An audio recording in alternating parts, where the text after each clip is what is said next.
A police officer and his estranged wife have a fight in their bedroom. A shotgun goes off. He says it was suicide. Investigators said it was murder.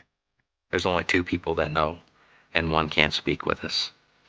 It took ballistics, a last will, and the physics of a shot cup pedal to tell what really happened in the bedroom that day.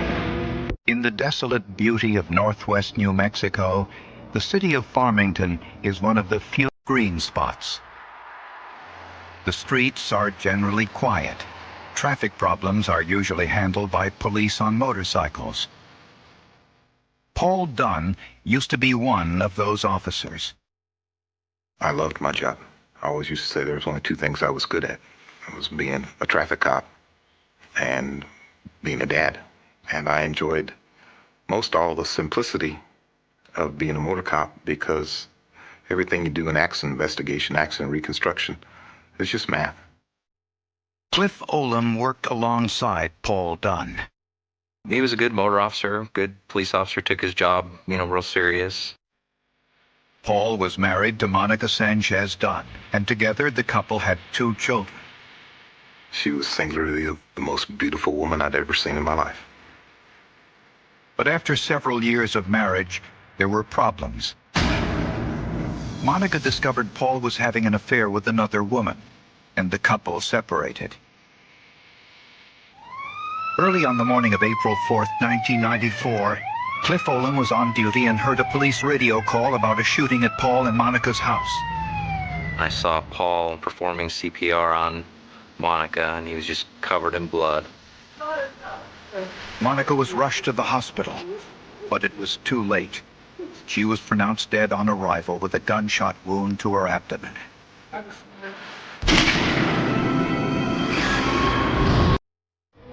Paul told police he went to the house to have breakfast with his daughters. As he walked in, Monica was just about ready to leave for work. When they met, tempers flared. She said, "I'm filing charges on you." And I said, "What?" She said, "I'm filing charges on you for battery."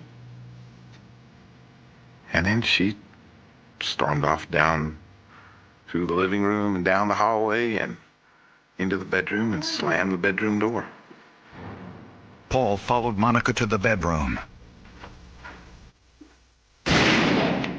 Paul said he picked her up, ran to the garage to drive her to the hospital, but he wasn't sure there was enough time. I felt her shudder, and I knew what that meant. His friends on the police force didn't believe the suicide story. I suppose anything's possible, but I always have that philosophy. There's only two people that know, and one can't speak with us. Investigators needed to analyze the forensic evidence in the bedroom to determine whether Paul's incredible story was true.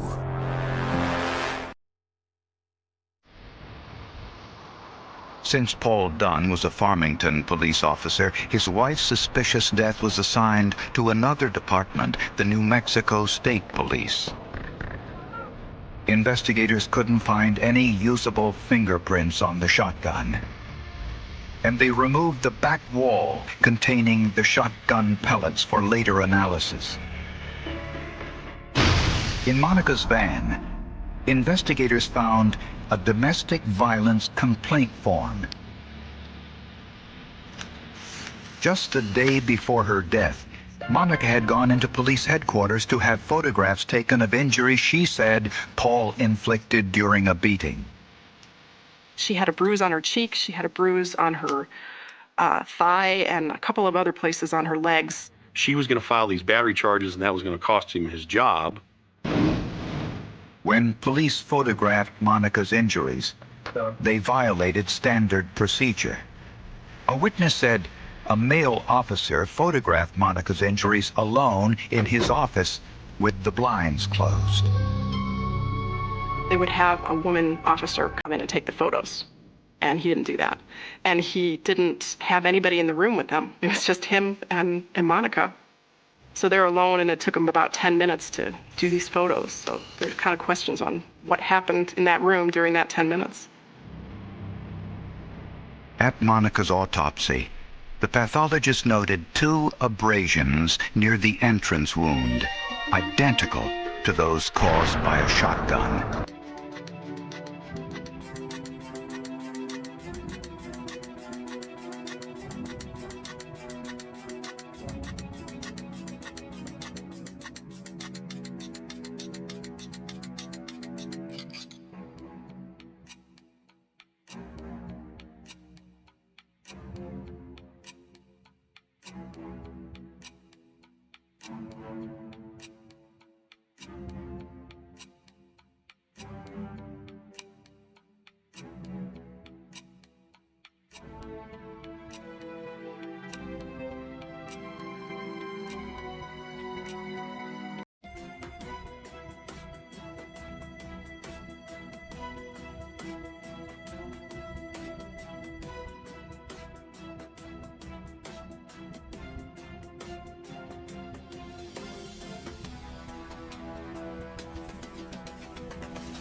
Officer engages in this kind of conduct.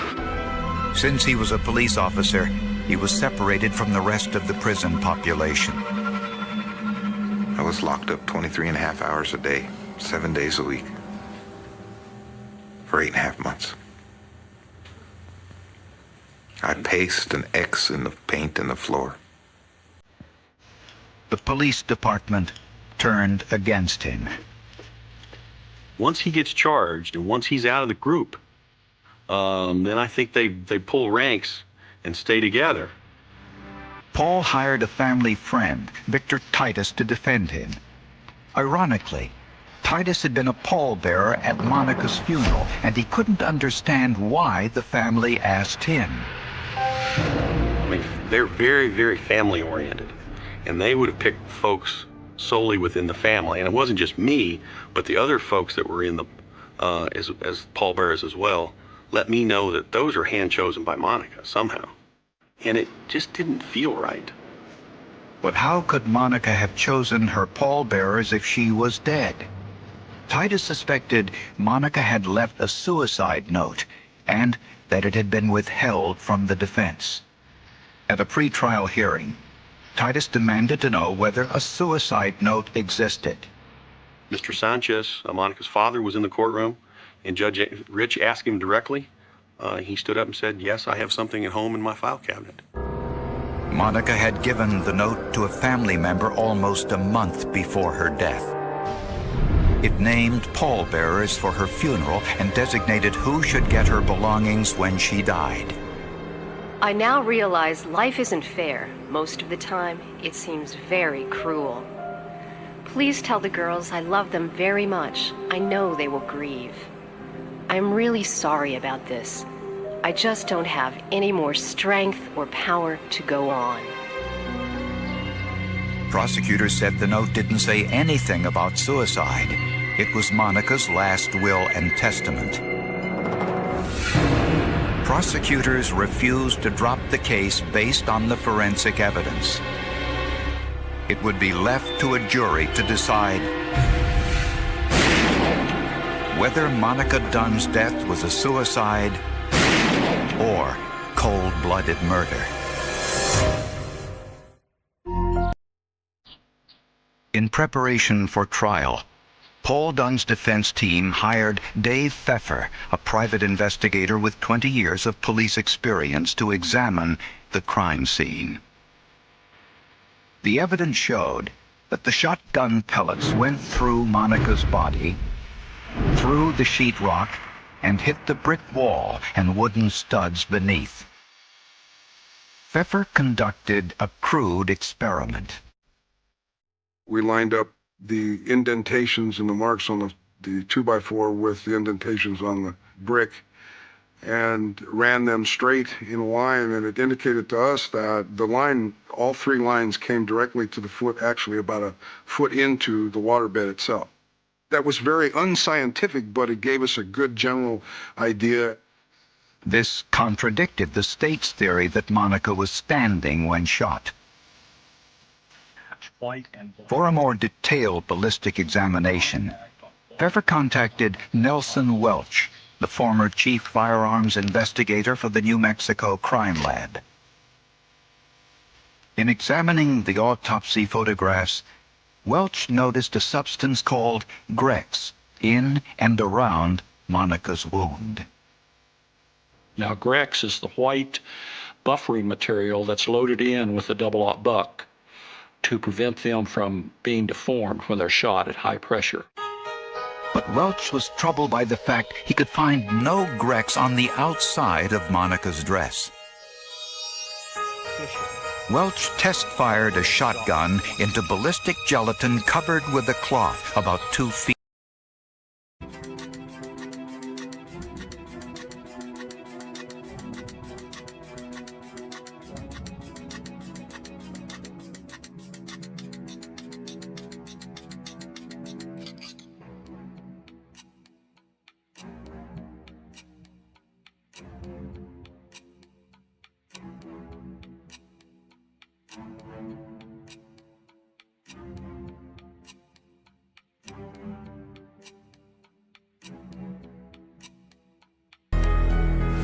The absence of Grex on the outside of Monica's dress told Welch that the gun was pressed against Monica's abdomen and wasn't 2 feet away when fired.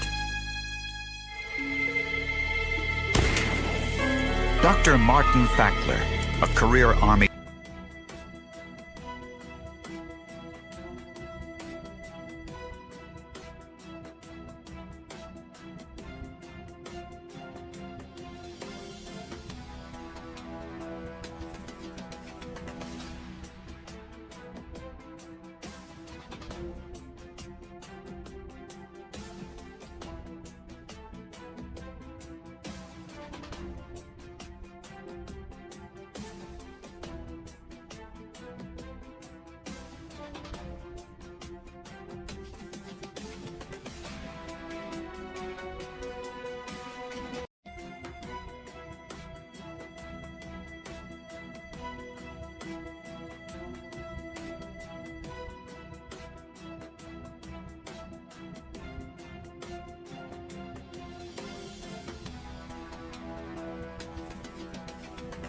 Paul Dunn's defense experts were convinced that the gun was against Monica's stomach when it went off.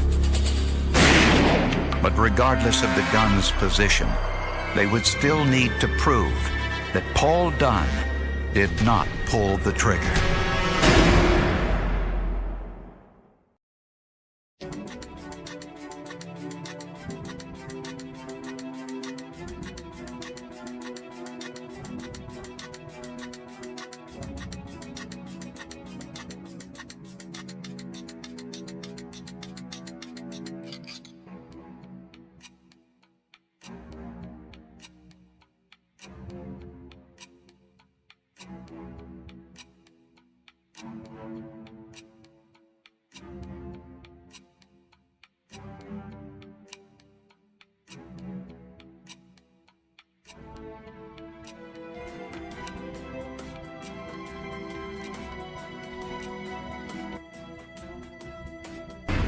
At the trial, prosecutors presented their theory that Paul shot Monica from 2 feet away while both were standing. The defense presented a very different version of events. In the courtroom, they recreated Monica's bedroom, using the actual bed and wall. Nelson Welch showed the jury that the path of the shotgun pellets were inconsistent with the prosecution's theory. We would start at the brick wall, that is where the pellet impacted.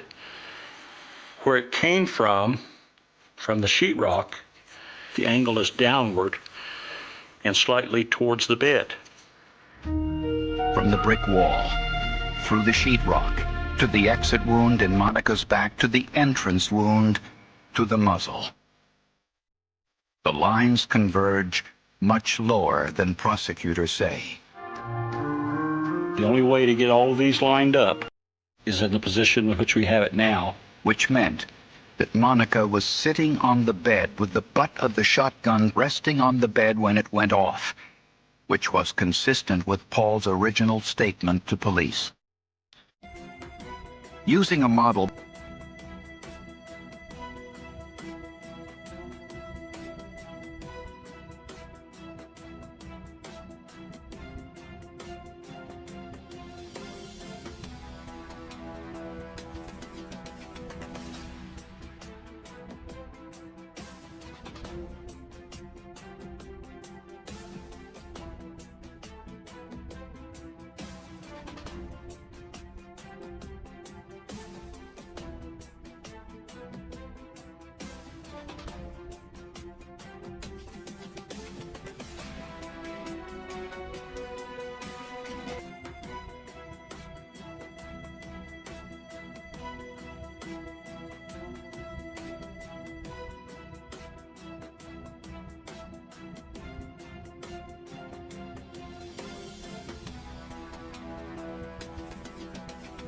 contact.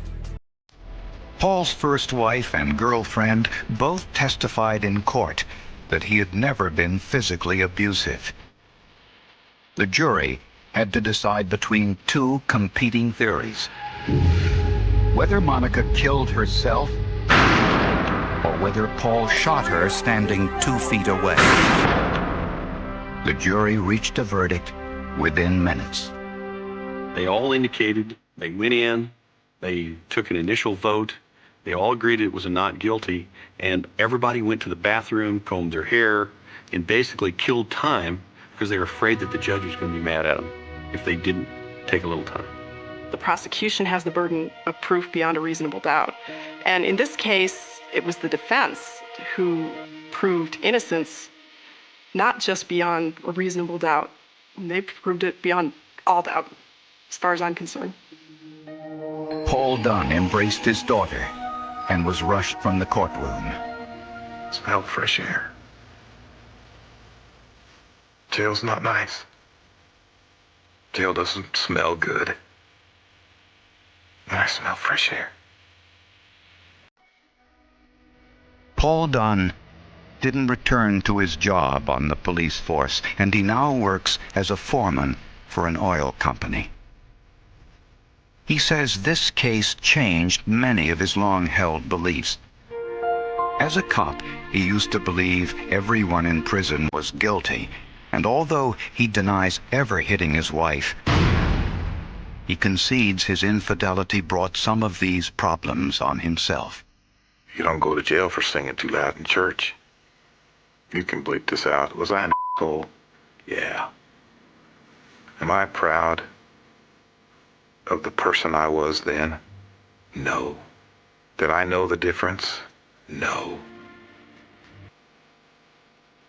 It's the mentality that police officers assume by the nature of the beast.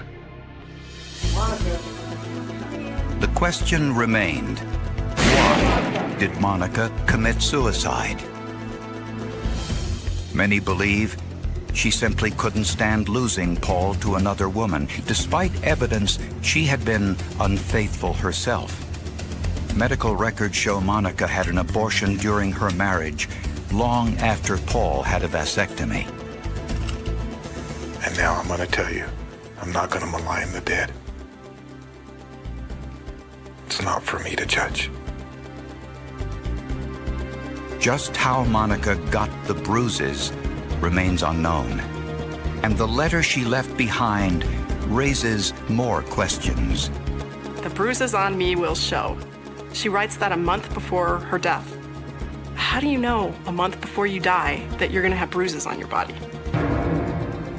Statements like that just make it look like not only did she plan to kill herself, but she planned to set him up to, be charged with murder. A misinterpretation of the crime scene almost sent Paul Dunn to prison for life. But a more complete forensic examination ultimately set him free. I was scared to death because they're Big Brother. My pockets were tapped and my father's pockets were tapped. And Big Brother has endless supplies. And they wanted to put me in prison for the rest of my life. And knowing that I didn't do it, didn't make it easier for me to sit through the trial. I was scared to death. The most difficult thing for people to do is to say, I made a mistake. And they just never, I don't know that they will do it today. But the jury sure found out that they made a mistake. A young woman complained about a shuttle van driver who took her home from the airport. A few days later, there was a violent confrontation that left both the passenger and the driver dead. Police first thought the incident was revenge, but the blood patterns, an old hammer, and a hastily scrawled note told forensic scientists something entirely different. In August of 1995, 32-year-old Donna Winger and her infant daughter Bailey flew into the St. Louis airport after spending a week in Florida visiting her parents. During the ride home, the shuttle van driver, Roger Harrington, drove erratically and exceeded the speed limit. He also said he heard voices telling him to kill people. At home, Donna documented the details of the incident. I felt as if my life and the life of my daughter were in the hands of a nut. When she and her husband reported the incident to the shuttle van company, Harrington was suspended. The Wingers hoped that would be the end of their involvement with Roger Harrington, but they were wrong. This is Springfield Police. What is your emergency? Emergency! I just shot this man in my house. He's inside your house right now. He killed me. He beat my wife. Where's the man at? He's laying on the floor. Is he dead? I don't know. He's making weird sounds.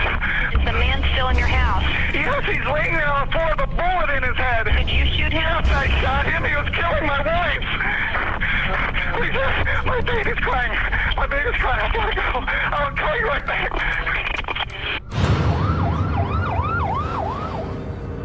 When police arrived, they found Donna Winger face down on the dining room floor.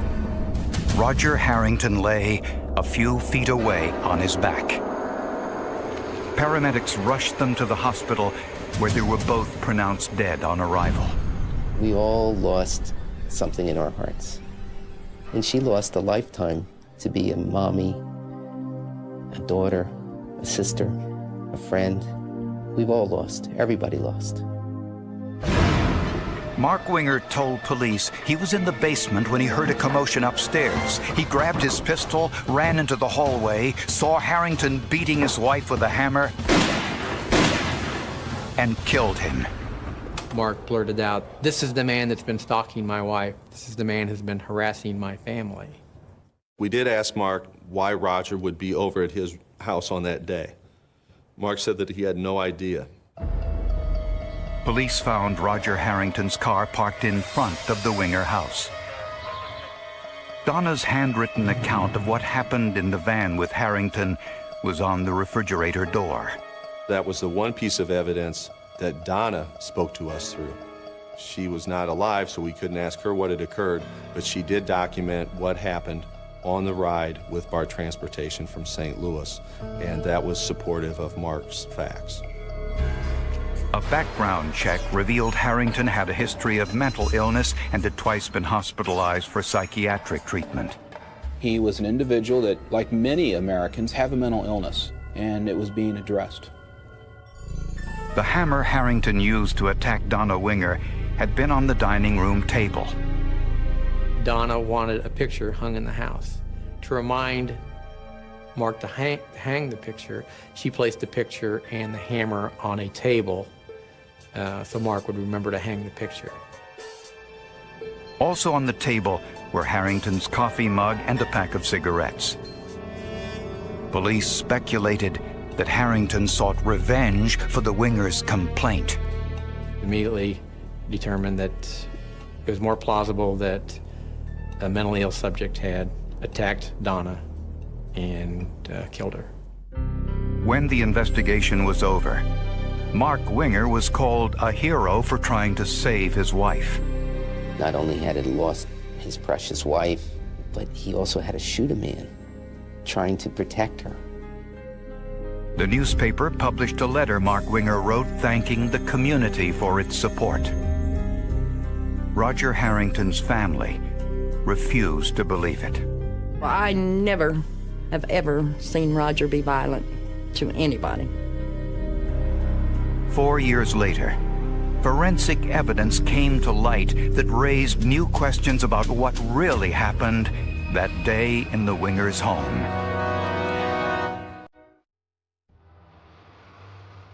At Joe DiMaggio Children's Hospital in Hollywood, Florida, Donna Winger's family established a memorial playroom in her memory. We are making goodness from evil tonight. Mark Winger, thankfully, has straightened his life around, but only after many, many months of difficult adversities and tribulations.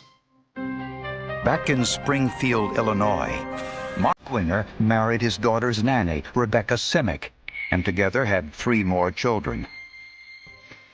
Although 4 years had passed, Donna Winger's best friend, Deanne Schultz, was still having a difficult time. She was suffering from such a deep depression she had to be institutionalized. She was given electroconvulsive therapy to treat her depression. Probably the most extreme measure you can go to try to become well. She was on numerous medications for it. She was not getting any better. One day she tells her doctor, "This is what I know. This has been burdening me. This is what I know." The doctor says, "You've got to tell someone about this." Her story was devastating. Deanne told us that she had an affair with Mark Winger prior to and after the murders taking place. Deanne said her depression was caused by her suspicions about Donna's death. The motive was that he wanted out of the marriage, and Deanne was under the impression, because rings had been purchased, that at some point that they would be married. But after Donna's death, Mark didn't marry Deanne as she had hoped. Instead, he married his daughter's nanny. Mark obviously says she's making all this up. It's all fabricated, it's all a lie, and it's all just an effort to get back at him because they're no longer together. She is the jilted individual. Hotel receipts and telephone records confirmed Deanne's claims of the affair. And police were faced with another discrepancy. Mark Winger told police he had fired 2 shots into Roger Harrington, but a neighbor reported hearing a pause of perhaps 5 minutes in between the 2 shots. The recording of the 911 call Mark Winger made to police told a similar story. Is the man still in your house? Yes, he's laying there on the floor with a bullet in his head. He says there's a man in there and he has a bullet in his head on the 911 tape. If you listen to it, it's there, a bullet. In the background, you can hear a man moaning. Was it possible that while Mark was on the phone, he realized that Harrington was still alive, hung up, and then shot Harrington a second time? Lieutenant Doug Williamson always had nagging doubts about Mark Winger's story. But at the time, his superiors disagreed, and the case was closed. That day of the murder, and for at least several weeks, if not months, after the murder occurred, most people at the police department that were there on the scene thought that Mark's story was true. And Williamson was also bothered by the fact that paramedics found Donna Winger face down on the floor. If Mark cradled his wife in his arms, as he claimed, why would he put her face down? In the case file were 3 photographs of the crime scene shot before the victims were taken to the hospital. The bodies were not in the position Mark originally described. When you look at the pictures, Roger's head is facing the same direction as Donna's head. So it's not possible that he fell backwards, as Mark had repeatedly stated during interviews. The photographs of the death scene were never compared to the statements Winger had made to the police. And I thought they'll read my report and they'll find the pictures have been placed in evidence, and they'll find either that night or the next morning. But they never did. The final straw may have been the multi-million-dollar lawsuit Mark Winger filed against the transportation company that employed Roger Harrington. Police decided to reopen their investigation and called in some of the world's best forensic scientists to help.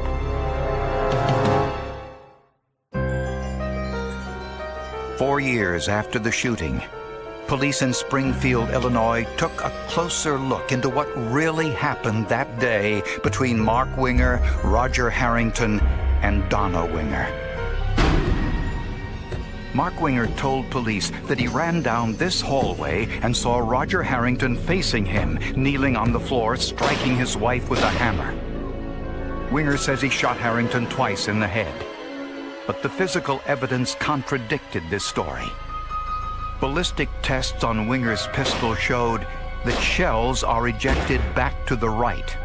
Mark Winger, when he told us that he fired that first shot, he indicated he was standing in his hallway. Therefore, that shell casing could not have landed where we found it in the dining room. And there was evidence Roger Harrington's body had been moved before the second shot was fired. On the floor were 2 separate pools of Roger Harrington's blood. The smaller pool was where he was shot the first time. Later, he was turned over and shot again. That's where he was at rest the longest. In that larger pool of blood, what's in it? A bullet. A .45 caliber semi-automatic projectile. This was consistent with the next-door neighbor's story that she heard one shot, then a long pause before hearing a second shot. To analyze the blood spatter, police turned to world-renowned forensic bloodstain pattern analyst Tom Bevel. In the Winger case, we were taking the physical evidence and ultimately comparing it against the statements that were given by Mark Winger. First, if Roger Harrington had been striking Donna Winger, traces of Donna's blood would have been on his shirt.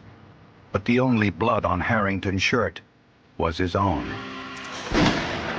Second, Winger's story that Harrington fell backwards after he was shot was not only inconsistent with the crime scene photographs, it was physically impossible.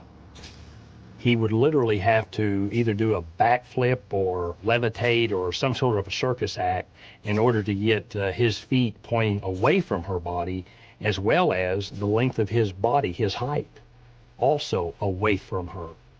This is real life. This is not the movies. When you get shot, a lot of times when people get shot in the movies, in these very violent movies, people get blown backwards. Their whole body gets up and moves. Finally, the blood spatter evidence shows that whomever struck Donna Winger did so from an entirely different location than the one Mark described. When a person is hit with an object, it produces what is called cast-off blood spatter. Blood is being cast off in the direction that I'm swinging, and if there's a close enough object, it'll go, for example, to a wall, or if it's swinging hard enough, it may go to a ceiling. The cast-off blood spatter of Donna's blood on the walls and ceilings shows that Donna had walked down the hall towards the dining room, stopped, then turned towards the front door as if trying to get away, and was attacked from behind. A single, elongated, cast-off blood spatter of Donna's blood, identified as stain number 7, was on Mark Winger's right sleeve. Bevel says this proves Mark Winger was closer to Donna during the attack than he admitted. Which then makes it much more consistent that he is the person that is delivering the blows versus Harrington. And police found evidence that Mark Winger had invited Roger Harrington to come over to his house that day. Harrington's roommates told investigators that Mark Winger called Harrington at home, gave Harrington his address and the time for the meeting, 4:30. Corroborating that was a note found in Harrington's car with the Wingers' home address and the time, 4:30. Roger Harrington's family hoped that a court of law would vindicate their son and convict the man they always believed was responsible for Donna Winger's death. I believe that Mark Winger is a cold, calculated, arrogant individual who thought he could outsmart everyone, and he was unable to do so.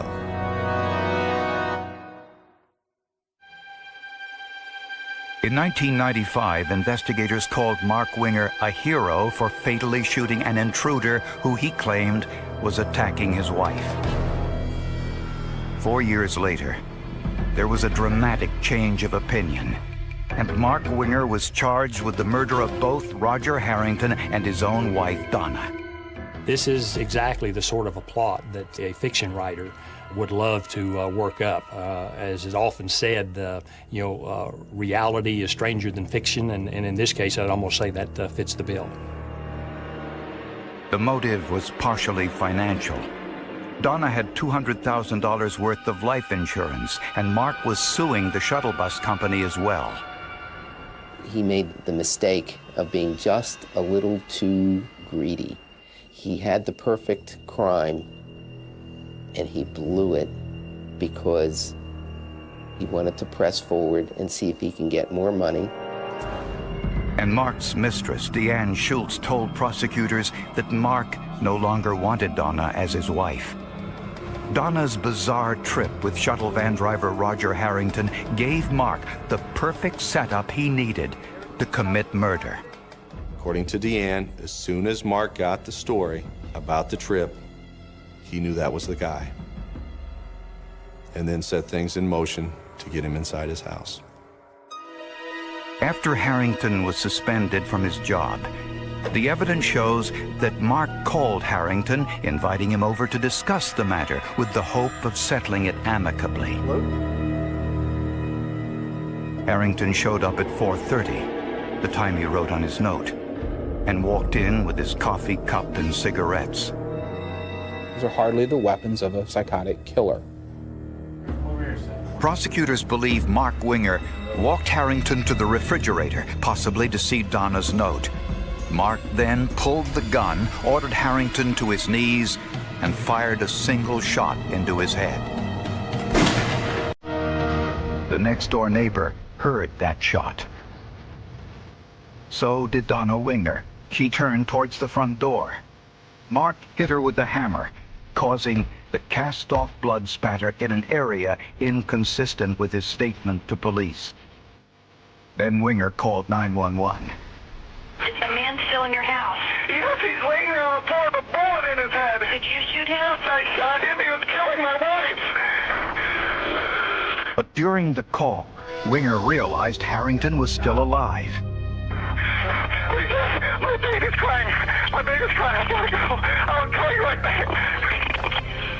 Instead of going to his daughter's room, Winger turned Harrington over and shot him a second time. The neighbor heard this second shot 5 minutes after the first one. He finished him off. He executed him. On both occasions, he shot him in the head both times. But that last one ensured that Roger Harrington did not survive. I also have a woman. Moments later, the dispatcher called back. Yes, what? Hello? Winger? Yes, yes. This is the police department. We've got officers en route. I need to know what's going on there. My wife is dying on the floor. Wait, is she still alive? I think so. The police photographs taken as paramedics arrived showed Roger Harrington's feet pointed in the same direction as Donna's, inconsistent with her husband's story. A picture's worth 1,000 words. It shows the 1,000 words Mark gave us aren't correct. They're a lie. Although Mark Winger maintained his innocence, he was tried and convicted of the 2 murders and sentenced to life in prison without parole. The forensic evidence proved Roger Harrington was not a killer, but an innocent victim caught in the middle of a diabolical scheme of murder. The forensics are absolutely crucial. Roger has been the villain, and Mark has been the hero. And now we come to find out that Harrington's name has been unjustifiably smeared. Roger was not a violent individual. He was not a homicidal maniac, as Mark tried to portray him.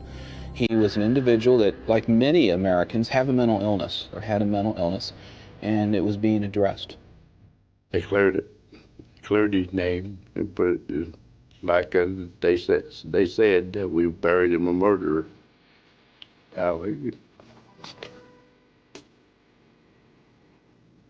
The beauty of forensic evidence, and I say this many times, the beauty of a fingerprint, the beauty of DNA is it doesn't have an interest, bias, a prejudice, or a motive.